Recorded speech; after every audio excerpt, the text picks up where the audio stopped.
Looking for a small town charm that also happens to pour a really, really good glass of Pinot?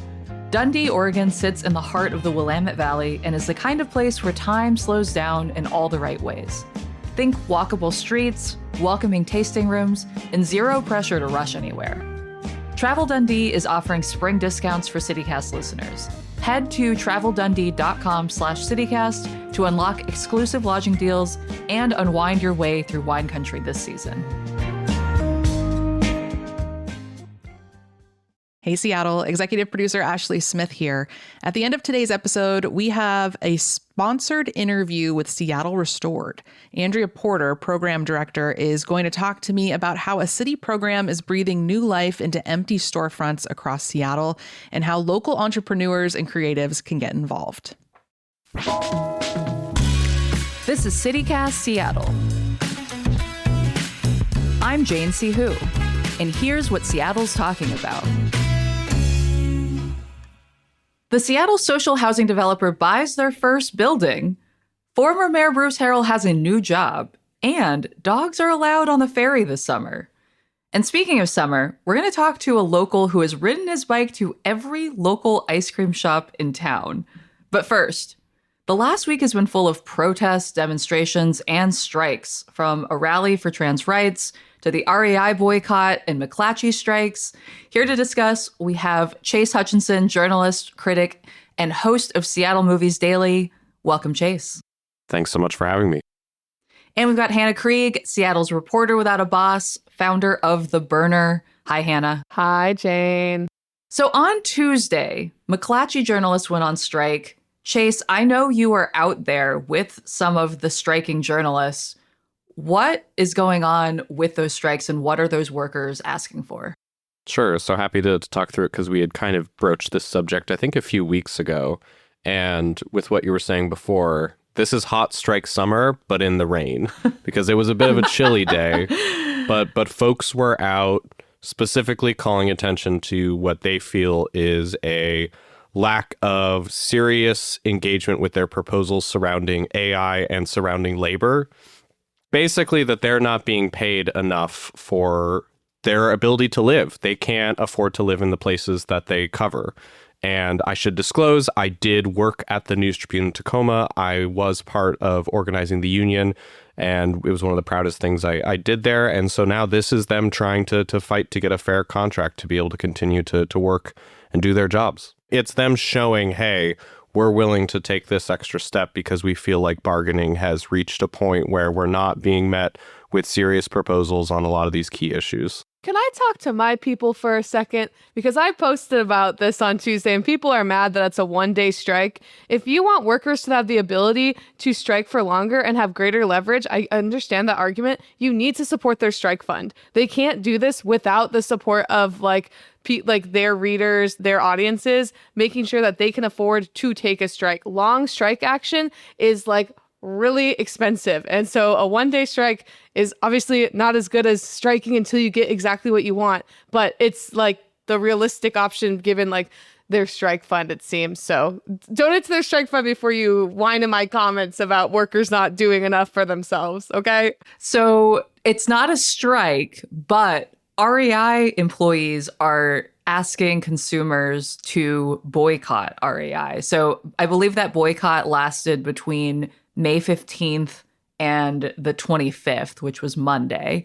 And Hannah, I know you were covering this boycott and you captured the arrest of an employee who was sitting in. So tell us a little bit about what you observed there and what those workers are asking for. Right. Actually, that person was a co-op member. So that's someone who's like, a regular customer who's contributing to that business. And she has been a co-op member for 30 years. The workers decided to strike during this anniversary sale. This is something all these co-op members would have otherwise been buying their like summer gear. But instead, because the bosses at REI are not bargaining in good faith and are stalling, co-op members decided to take a big tent and pitch it at the REI flagship store. And then one of the co-op members went into the store, camped out in the front, she was sort of talking to people as they came in and explaining the boycott. I think she even was able to get some people to turn away from what I saw. And then, after maybe an hour or two, the police asked her to leave and arrest her. I don't think she actually went to jail. I think they just released her outside. But I think she is banned from the store for 90 days. So no new jackets for her. 90 days. Interesting. Yes, we talked to an organizer with UFCW, which is representing some REI employees, saying that they've been trying to get a first contract for many years, and REI has not yet come to the table with them on figuring out what that contract would be. So this brings me to the question you brought up earlier, Hannah, that people have said, that people should strike for longer, not just one day for these McClatchy journalists. I am curious what happens after the strike or the boycott, right? As consumers, do people just go back to clicking on McClatchy links or buying from REI? And if so, what does that do in the long term? I mean, I shouldn't speak too much for the journalists there. I would say you should listen to kind of their perspectives on this. But speaking broadly about kind of targeted actions like this, it's to show that this is a tool in the toolbox for future actions. If it continues to be that they don't see progress on some of these key issues, maybe the strikes end up being something that becomes a longer thing. There was a strike from journalists in Pittsburgh that went on for a very long time. And obviously that is a more challenging and kind of bigger step strategically, but it shows, hey, we're organized. We have the support. I believe it was 90+% had voted for this one-day strike in the McClatchy case, but it's to show that there could be further actions as well. Yeah, another way to send a message, showing up in person. So on Saturday, there was a rally for trans rights, which marched from Capitol Hill to City Hall, calling on the city to declare a civil emergency, which would free up funds to support services for trans people who are coming to Seattle from states with anti-trans laws. So a couple of weeks ago on this show, we talked with Madison Jones from Seattle Gay News about how the Seattle LGBTQ Commission had made this recommendation to the city to declare the civil emergency. And last week, advocates sent a letter in support of that to the city. And Mayor Katie Wilson wrote back that she would be convening a work group to consider other possibilities despite the city's budget deficit. And in other news related to showing up in person in rallies and protests, Bellevue City Council recently passed an ordinance that bars targeted residential protest. Hannah, I know you reported on this. What constitutes targeted residential protest? Oh, just about everything, Jane. The Bellevue law is super all-encompassing. I think it's 3 or more people. I'm not sure if that considers the person who's being charged, but still a fairly small group of people at someone's house, either waving signs or not waving signs, marching or not marching, yelling or not yelling. And it is very clearly in response to protests at Congressman Adam Smith's house in Bellevue. And that's usually a relatively small group of people. They chant for an hour. And then they leave basically usually before the noise ordinance kicks in Bellevue to, comply with the law. So this is another way to try to keep them from coming to his neighborhood, I suppose. Do we think this is going to stop protesters? No, the protesters that have been felt especially targeted by this are Seattle Against War. And they went to Adam Smith's house a week after the law passed. I don't think it's quite in effect yet. I think it'll go in effect next month. But they had a press conference outside of his house and said that we are going to be here more often than ever now, because now it's not just about you're trying to repress people who are speaking out against Adam Smith's aiding and abetting of the genocide in Gaza and the war in Iran. You're also, curtailing free speech in a way that we find inappropriate. And maybe they feel like they can build a broader coalition around free speech as well. I was at the press conference, and before the protesters went to his house. They convened at a church, and the pastor of the church came up to them and was asking what they were there for. And they were explaining, like, Adam Smith is this, he's war hawk. And then they said, and now they're coming after the free speech. And then he was like, oh, like, that's a really good cause. He's like, yeah, I can't even like pray outside of an abortion clinic. Like, this is, and everyone was like, oh, but maybe a friend for this fight. I'm not sure. I think it is definitely true that anytime there is an attempt to kind of push back against speech, it tends to bring in more folks that object to that. I also had been wondering if some of the noise protests that had happened in that one neighborhood that was trying to limit the Laurelhurst. Yes, Laurelhurst. I was wondering if that had any part in this. I'm guessing not, because that was too recent and these things take a while. But that was an example of where people kind of going out into a neighborhood to voice their discontent with something that was having a material impact on people's health. I don't know. I guess, is that targeted, though? Is that kind of just a broad neighborhood protest? Like, there wasn't any one person. So maybe that wouldn't be considered under this. Yeah, I think that one would have probably been fine because it wasn't like, they say like under like someone who is in a home or a household. But I don't know. I mean, they could bastardize the law any way they want. Yeah, what you bring up about free speech, or turning this otherwise fairly targeted demonstration that happens monthly into this bigger question about free speech, it makes me think of the Streisand effect. I don't know if you all are familiar with this term, right? Like, the idea essentially that by trying to take action against a group, you're kind of drawing more attention to their cause and amplifying it.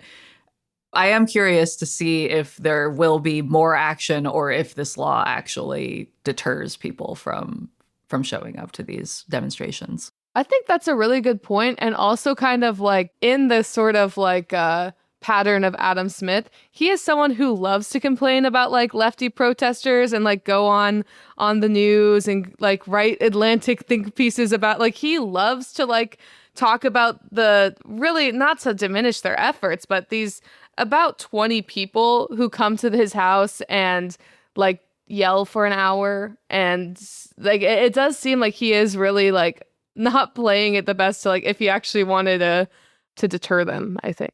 Well, let's take a break. And when we come back, let's talk about some other recent headlines in our midweek medley.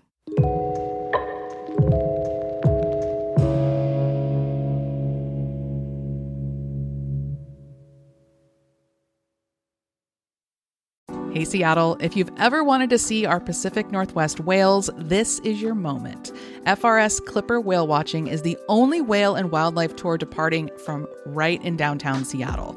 And this year, for their 40th anniversary, they're launching a brand new catamaran, the Emerald Clipper. It was built right here in Washington State, and it's designed for comfort and incredible views with spacious outdoor decks, floor-to-ceiling windows, and onboard naturalists who help you actually understand what you're seeing aboard this floating classroom. Out on the Salish Sea, you might encounter humpbacks feeding, killer whales hunting, gray whales cruising, plus bald eagles and seals and sea lions. It's not just a tour, it's a full wildlife experience. And they have a whale sighting guarantee, so if you don't see whales, you'll get a complimentary tour to use in the future. Spots fill quickly as the season ramps up, so don't wait. In fact, Sam and I have already booked our trip, and we cannot wait. You can book early too. Just go to whalewatching.com. That's whalewatching.com. We're back, and we're going to run through some recent headlines that we haven't gotten a chance yet to talk about on the show. I feel like the last couple of weeks have just been so busy. First up, the Seattle social housing developer just announced the purchase of their first building last Friday, the Alara at Western Ave and Blanchard. They paid $61 million for this 150-unit building, and it's the first that the developer has bought 3 years after we all voted to support social housing as a city. Hannah, I heard that you applied for the lottery to live in social housing. Tell us about how that all works. Yeah, it was I applied mostly for investigative purposes, not to ruin my chances if I get drawn, but I just moved, They're all taking notes over there like, yeah, Hannah, they're like, no. ignore. They already wrote that down, I'm sure. But no, I mean, it was a really easy lottery. It's like a pre-application thing, so you don't have to prove your income yet. You will if you are drawn, but you have until June 5th to apply. Basically, just have to say like your name and like how like your approximate income, a few other things. And then on June 8th, they're going to draw a bunch of people. They're going to focus on, because they're like kind of slowly like changing it over to social housing, I think, or kind of that's how they're describing it in the application at least. So they're going to start with like people who make under 30 AMI, under 50 AMI. And that will be the first. Tell us what AMI is for people who aren't familiar. So sorry. Area median income. I mean, it's a, I know, 30% AMI. What's that for one person is probably like 36K or something. It's like 100% is about 100K right now. So I think that's sort of what we're looking at, but I could be wrong. And so people who are lower income will be moving in first, subsidized by like higher income tenants. And that's the cross-class subsidization like scheme that makes this all possible. And if you are so lucky to win the lottery, you will be notified between that June 8th date and July 1st. So I looked it up, and the AMI, area median income, is $115,000. So 30% of AMI for, this is assuming a single person, 30% AMI would be about $34,500. I was pretty close. That was a good, Yeah. good guess, Hannah. You were quite close. And I mean, so the idea behind this new development would be that you have ultra affordable housing for folks and that there's some mixed income in there, right? Exactly. And I think on a broad big picture level, the thing that's interesting to me about this, and this was noted in the Seattle Times piece by Heidi Groover that I think is really comprehensive, is that it's taking the building from the private real estate market and basically making it publicly owned. And the supporters of it say, hey, that means a hedge fund buyer can't come in and suddenly make this a luxury property that no one in a million years, at least within a certain kind of status of living, is ever going to be able to afford. And we'll see how it works. But it seems like there's a quote from Alexis Mercedes Rink, my fellow Taco Bell funeral attendee, I believe, says that this is how you build a city that is actually stable, not just for a decade, not until the market shifts, but permanently. And so I guess we'll see if that ends up coming to pass. Mm-hmm. All right, moving along. Did y'all hear that former Mayor Bruce Harrell has a new job? I did. Yes. So for folks who haven't heard, what is his new job? Oh, what was it? He works at like a Gorpcore like textile manufacturing company, I guess. It's a startup and he's like the planted CEO. He always called himself the CEO of Seattle. So I think this would be, you know, an even a smaller company to CEO than the 14th largest city in the country. He is now CEO of Philium. I hope I'm pronouncing that correctly. A sustainable textile company. Have you all heard of this company before Bruce Harrell became CEO? No, he's giving them a lot of free clout. Yes. Apparently, I looked them up, and apparently they are one of the 650 plus signatories of the Climate Pledge of Climate Pledge Arena. So they have pledged to reach net zero carbon emissions by 2040. And this, I found this interesting on the Climate Pledge website. It said to join forces with Salesforce, Uber, and Visa. When did they start this Philium company? It was founded in 2015. Okay. Is it really impressive then to like promise net emissions by 2040? Shouldn't you just like started there? Weren't we kind of in that conversation? Why did you start a new company that was bad for the environment and then you're saying you're sustainable? I know that sus, but whatever. 2040. So wait, they've got another 14 years to reach net zero carbon emissions, I suppose.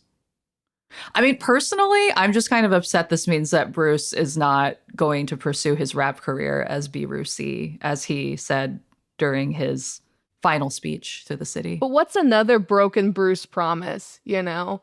It's just leave us with another one. I think he could do both. I believe in Bruce. I think he could be working his job and then be out in the streets working on his raps, doing That actually open is the mics. Seattle way, you know? Yeah, I feel like exactly. you have like kind of a tech job by day, and then at night you pursue your art. Like that's, I feel like, a very classic Seattle story. That's sweet. All right, so our next headline.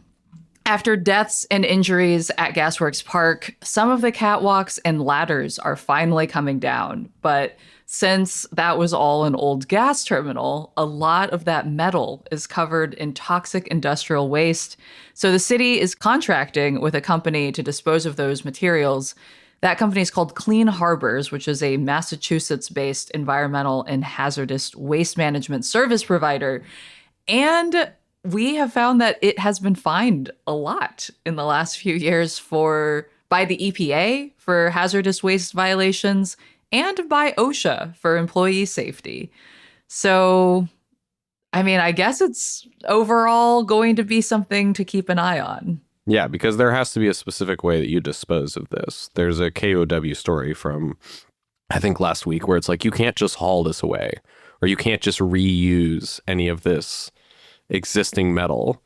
Everything from the site has to be properly disposed of according to state and federal laws around handling contaminants. I don't know what the exact process is, but it seems like it's that they're taking them to a couple different places. Any metal with undisturbed lead paint is going to Seattle Iron and Metal Works, a metal recycling plant, and then other metals with potentially hazardous substance are being handed over to Clean Harbors, and they're the ones that kind of will be the ones handling it. So hopefully everything ends up okay and that they're able to do that in a positive way. But I don't know. I like Gasworks. I know it's kind of the cliche spot, but it also is a nice place to have picnics. And as it gets a facelift, hopefully you can just go out and not have to worry about contaminated metals or falling off of things. I will forever be advocating for there to be a paintball arena there, the same way there was in 10 Things I Hate About You. But that would be pretty incredible. I'd be on board. One question I have about Gasworks that I feel like comes up every time this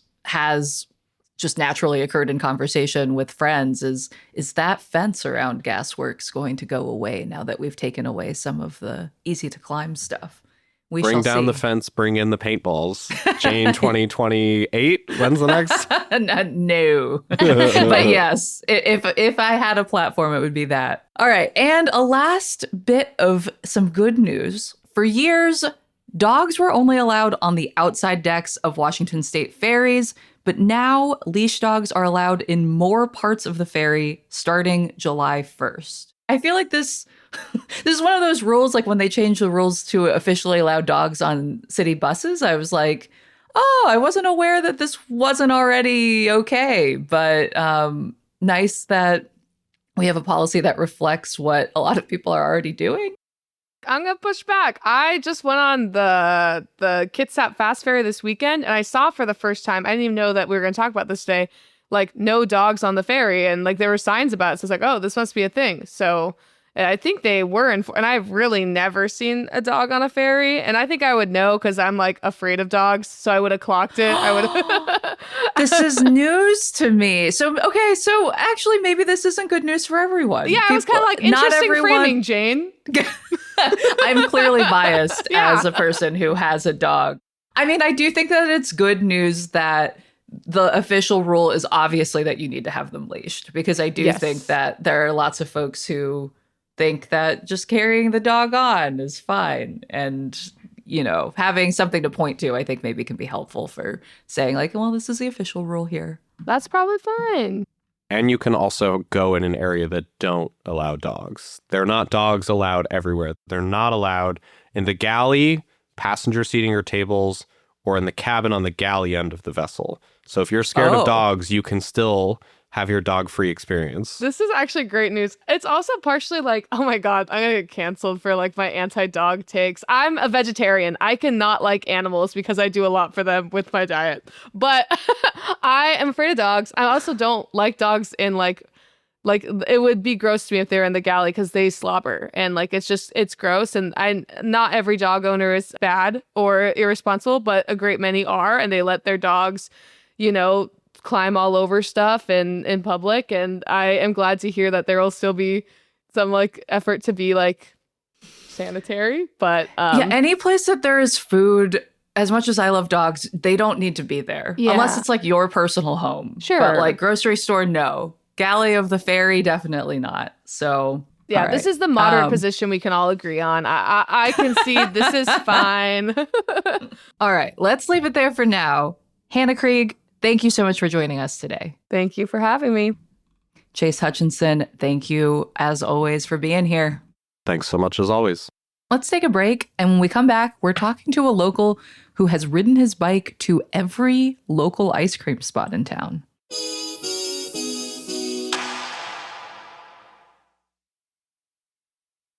In many parts of the US, Memorial Day is considered the unofficial start to summer. But here in Seattle, I know we can't depend on good weather until July 5th. But honestly, I've already been pretending like it's summer because we're getting these 9 p.m. sunsets and some really beautiful days. And I am in not one, but 2 ice cream clubs. So when we got this email from a person saying that they had biked to every local establishment that makes their own ice cream, I knew I had to talk to them. Welcome to the pod, James Douthit. Hi, it's nice to be here. I love to talk about ice cream, and it's fun Yes. to hear clubs. I kind of am in 0 clubs. I just go myself. So You're in a club of 1. yeah, a club of 1, and I also have 2 friends who all usually bike with me as well. The trek up to Edmonds, for example, to go to Canarino Gelato up there. Ooh. It's kind of a long one, so it's nice to go with some friends and not just by yourself. It's a beautiful ride, though.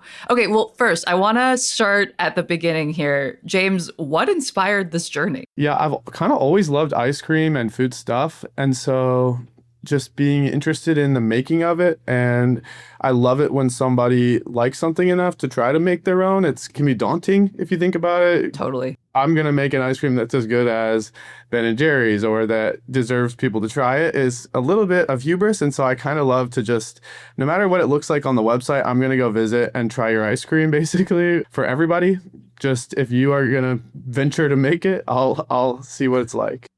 Yes. I mean, I've tried to make my own ice cream, and I will say it's not easy. It's hard to get the texture exactly right. And especially at scale, like to get it to a level that you can sell it definitely is a challenge. It definitely is. And, I wouldn't say that all the ice cream is amazing that I tried, but I am really happy to have tried it. And it's so fun to be done with kind of and have all the notes about all the ice creams and know that you gave everyone a shot, I guess. And yeah.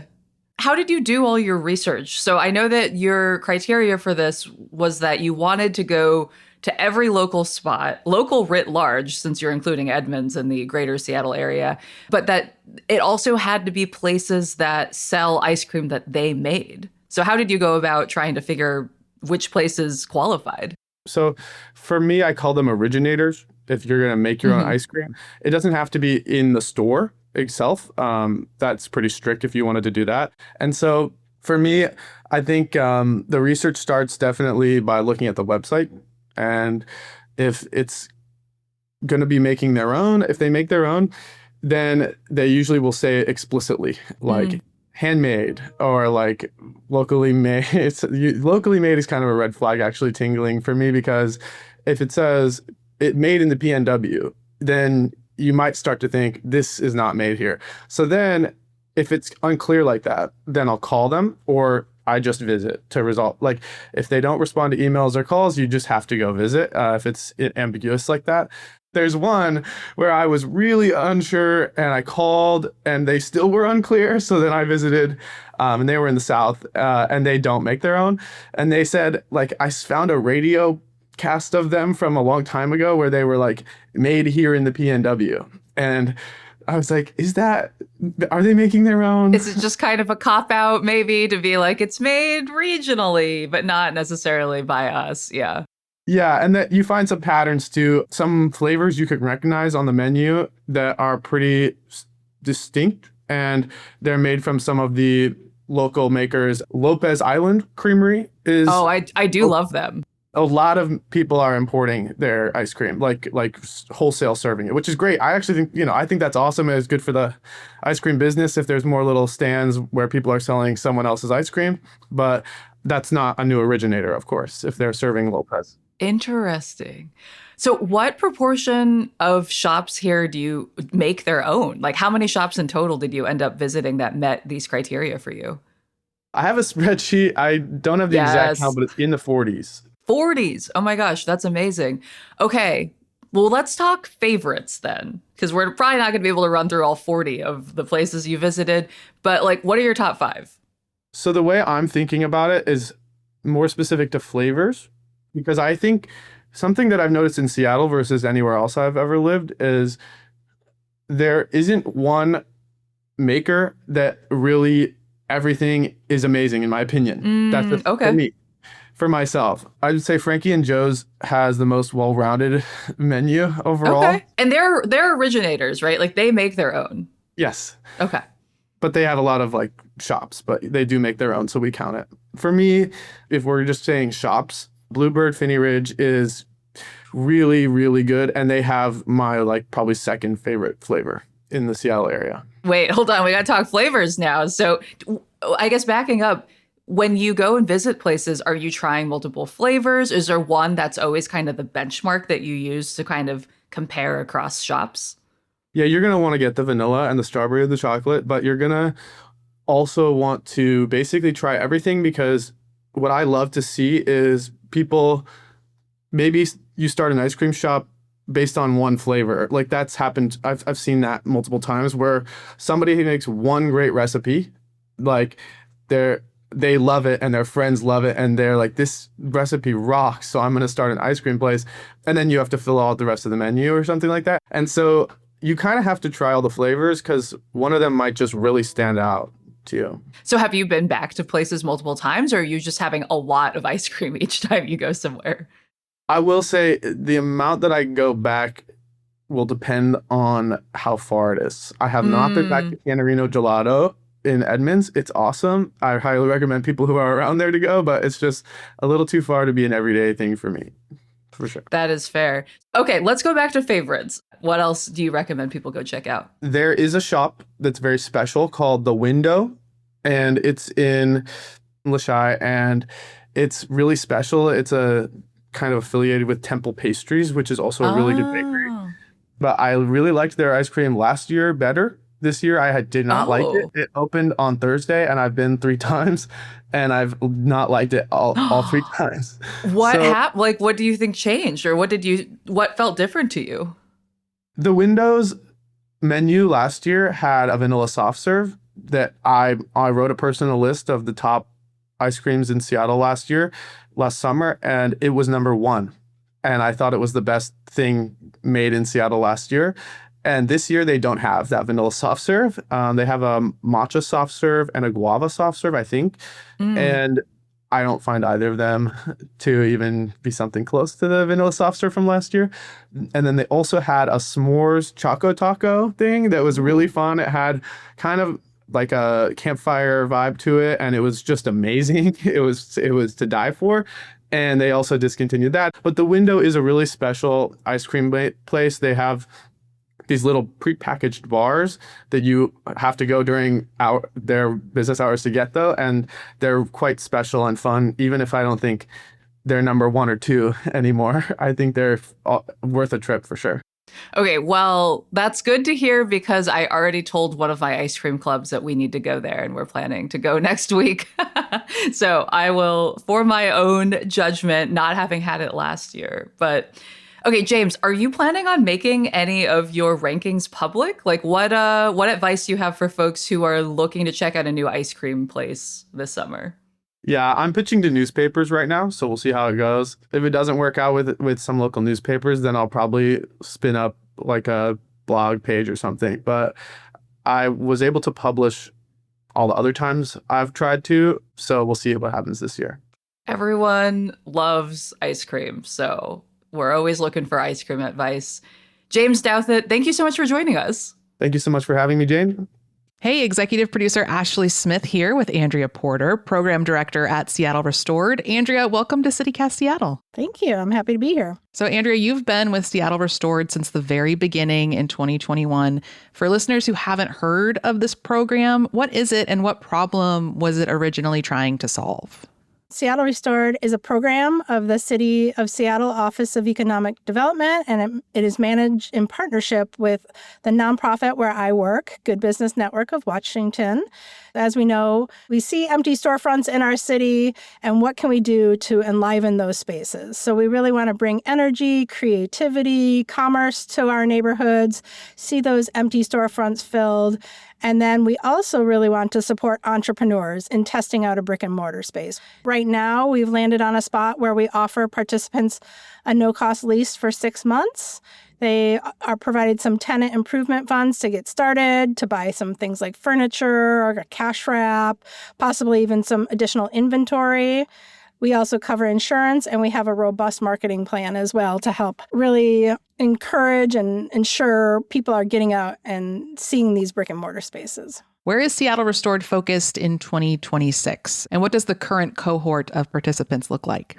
In 2026, we have 30 pop-ups that we're running throughout the city. So our primary locations are downtown, Belltown, Pioneer Square, the CID, as well as Lake City.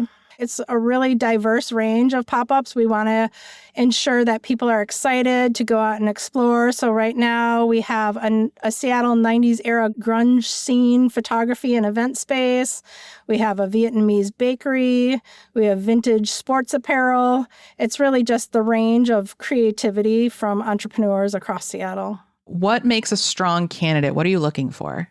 We have about 4 pillars that we're really looking for when we're reviewing applications. One is their impact. What kind of economic activity will they have in the space? Will they be hosting classes or workshops? Can it be a third space for our community? Number 2 is readiness. Is the business ready for this opportunity? Do the businesses have the inventory? Do they have the staffing? Do they have the energy to be there? 3 would be experience. Where is the business in their journey? Do they have a lot of life experiences that could help them to run this pop-up shop? And then finally, equity. Is the business women, Black, Indigenous, or person of color owned? We do prioritize those individuals because they have been historically underrepresented and offered opportunities like Seattle Restored. So we want to ensure that we are prioritizing those businesses. And what does success look like for Seattle Restored? Like, how do you know that you've done what you've set out to do? We want thriving, engaging spaces.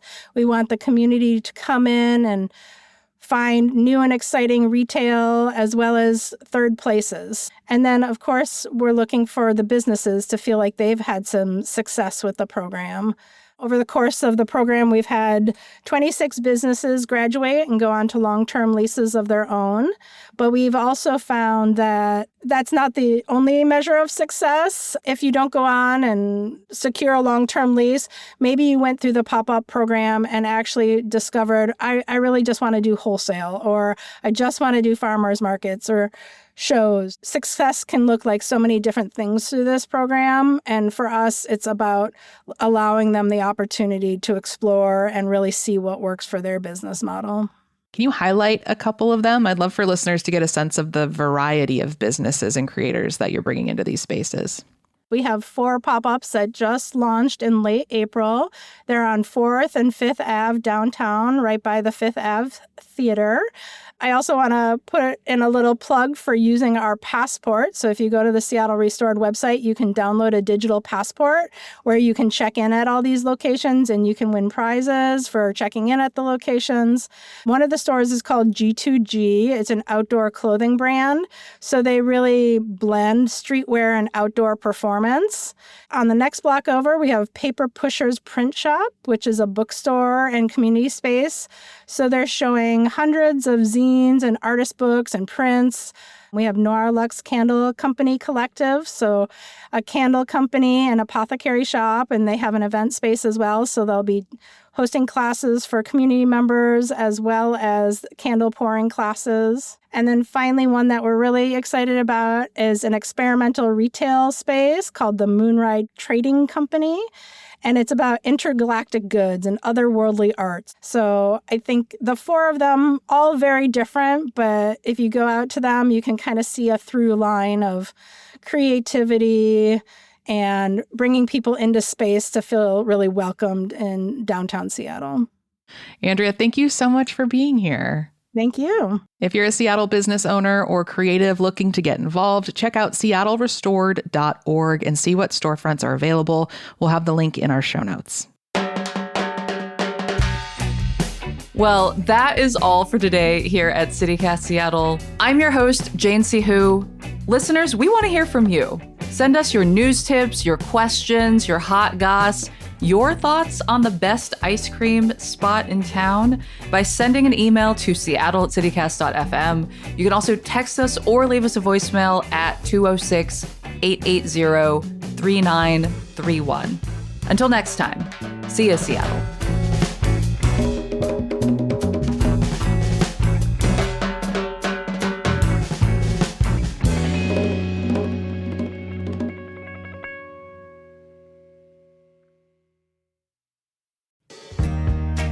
If you're enjoying the podcast, be sure to follow us on Apple, Spotify, or wherever you listen so you never miss an episode. Also, leave us a little review. It's really helpful. And tell your friends about us. You can also get more local news and events delivered right to your inbox by subscribing to our newsletter. Just go to seattle.citycast.fm. And you can find us on Instagram, Blue Sky, and TikTok at CityCast Seattle. And you can watch full episodes of this show on YouTube.